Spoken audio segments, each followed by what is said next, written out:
Welcome to LC Screen Talk. My name is Larry, and this is my review of The House with the Clock in Its Walls. Can we just get it out of the way? The title is cumbersome and way too long. It would have been better served titling the film something such as The Clock in the Walls.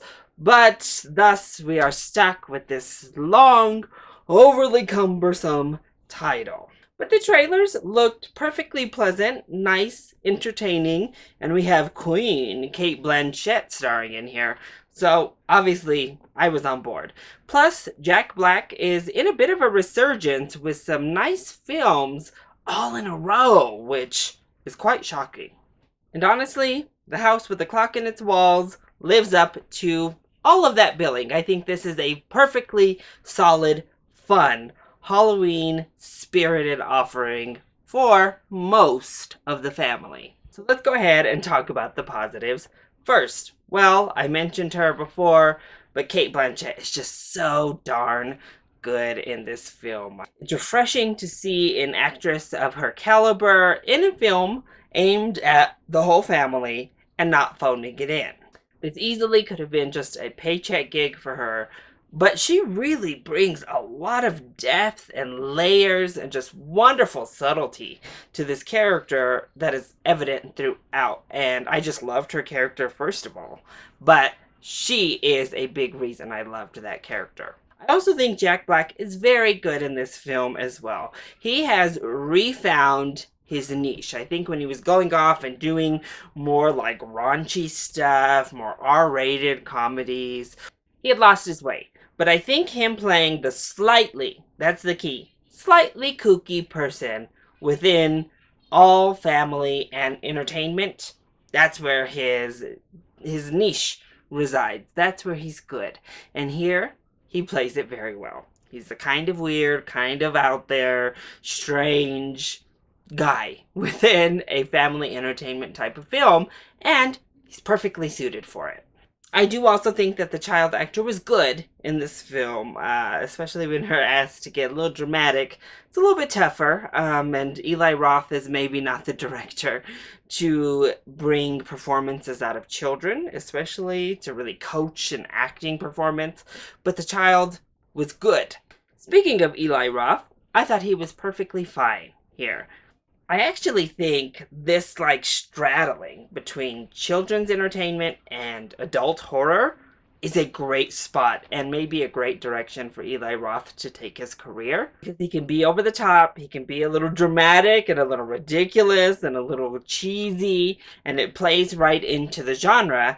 And then if you add his little bit of flair for slightly gory, slightly over the top horror, it blends together really well, and you get a film like this that provides some legitimate creep factor, some legitimate scares and horror elements in with a fun, whimsical, over-the-top type of film. And I think that's what this is and why it works so well, because I think we have actual laughs. There is some really funny banter between Kate Blanchett and Jack Black's characters.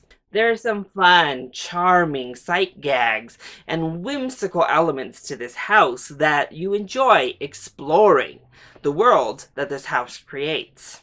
But then there are parts that are definitely scary for younger audiences, just the right amount of jump factors, from jump scares to creepy imagery that I think might even give adults the heebie-jeebies with some of these dolls and some of the images that happen here in the film. Plus, as I said, it is whimsical. It gets the whole atmosphere correct. When the visuals are on, they're good, but they are definitely a hit or miss factor within the film itself. But it creates ambiance, it creates whimsy, it creates this world, and I do think it mostly works very well. So what doesn't work so well within the walls of this particular house? Well, that comedy, when it is not sharp, witty banter, quickly falls off of the rails. There's far too much just way low juvenile humor in here. There's quite a bit of potty humor, much more than I had anticipated heading into the film, but it just kind of replays and replays and replays throughout the film. There's one ongoing gag that I was just like, oh gosh, I'm done. There is a cute callback to said gag in the end credit sequence. That's like, okay, that was cuter than any of that gag was throughout the entirety of the film. And it's a shame because we get this gross, just needless humor from what could be a pretty cool, like, lion type character in the movie, and they ruin it. But then we get more pea humor. We get like this weird pumpkin vomit that's supposed to be kind of humorous. This really weird baby thing at the end of the movie. Any of the over the top humor just did not work at all for me. And it's pretty present throughout the film. Also, some of the visuals did not look good. In particular, when things were like floating in hands, there was just an obvious disconnect there. A lot of the practical stuff looked great, but really, it's when they were like throwing things or like shooting things, it got to a point of like, oh, whew, okay. And there's one moment in particular where someone's kind of shape-shifting in the film with magic, and it looked terrible. It just was like, oh my gosh, what is this? And I think that sometimes Eli Roth undercut the feeling of the moment, like the sentiment of what was happening, or even the like kind of atmospheric tension that he had built up with humor. And it's like, oh, okay. I understand we can't let it get too scary, but we didn't need that joke. We didn't need that joke here in particular. But overall, I think that The House with the Clock in Its Walls is a very solid film. It's right up there with the likes of Goosebumps as good, solid family entertainment for Halloween, which is an underserved market for the Halloween landscape. I will say this, though. Small children need not come to this movie. I think it is too scary for kids, for smaller kids. There are legitimate like moments that I think are too much. There were kids that cried in my screening and got scared. So just be warned. I think 8 years old or older should be okay. But anything under the age of 8, this is too scary for them. They shouldn't attend.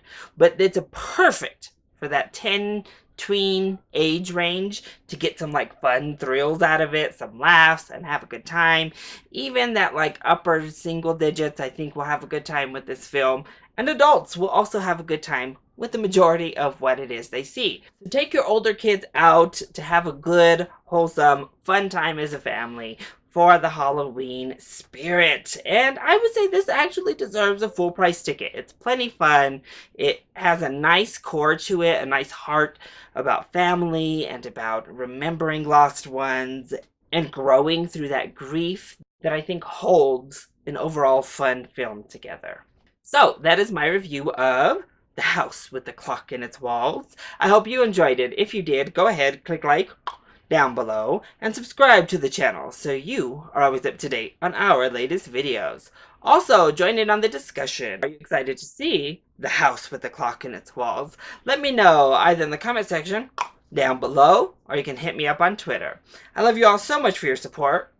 Thank you for watching, and I'll see you next time. Bye!